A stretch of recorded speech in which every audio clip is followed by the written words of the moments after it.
Hello shipboy. I am Don Antonio Joaquin Valdés and Fernando Bazan Quiros Ocio and Salamanca Sierra and Llano Cuervo and Arango, and although I was born in Burgos on March 25, 1744 and I was baptized the next day in the parish of San Lesmes Abad, and from my Asturian father I inherited the fondness for the sea that gave meaning to my life, I always considered myself the son of this town of Fuenmayor where my mother was born and where my brother took care of our lands from this palace that I have in front of, and which was one of those that my illustrious family had in my longed-for homeland girl. My Riojan origins sink in the mists of history and in the affection that the residents of Fuenmayor always showed me, who never forgot to congratulate me on my promotions and appointments. My mother, Rafaela Ventura Fernando Bazan Ocio y Salamanca, was from Fuenmayor, although her mother came from a Rancid family in Casalarina. My grandfather, Miguel Fernando Bazan, was elected permanent alderman of our town in 1734 and in 1738 deputy mayor for the noble state, and my great-grandfather, Martín Fernando Bazan, was also elected mayor in the elections held in 1687.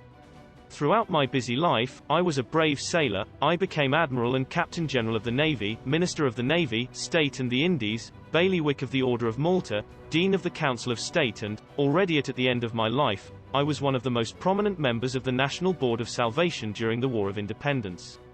The golden fleece with which the great men of this country are decorated hangs from my chest and in the Naval Museum that I created in Cartagena, although it is currently in the heart of Paseo del Prado in Madrid, hangs the portrait that made me the best painter of my time, Francisco de Goya. My great illusion was always the improvement of our navy, and for this I improved the training of the midshipmen, I created the Bazan shipyards, and I always worried about increasing the fleet with the construction of new and better warships. Also to promote scientific expeditions, such as that of Antonio de Cordova to the Strait of Magellan and the so famous expedition of Alejandro Malaspina under the command of the no less famous Admiral Churruca.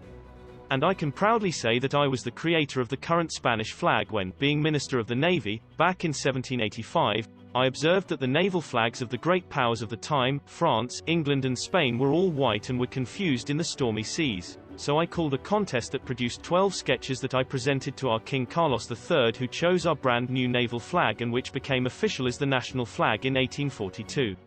Although my death occurred in Madrid on April 4, 1816, and I was buried there in the presence of King Ferdinand VII with the honors of Captain General, I find myself more at ease in this splendid figure from which I am speaking, the work of the Prestigio.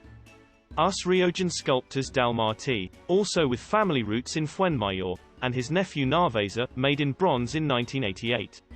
From this vantage point, always with an eye on the distant ocean sea, I spend my hours remembering the verses with which my friend and secretary Melchor Gaspar de Jovellanos remembered his visit to this town that I sent in 1795 to carry out the file of nobility of blood of my brother, necessary to make him Knight of the Order of Santiago, and that fills my mouth with memories as sweet as the oozing wine with which we toast this beloved town. Behold, my hope was fulfilled.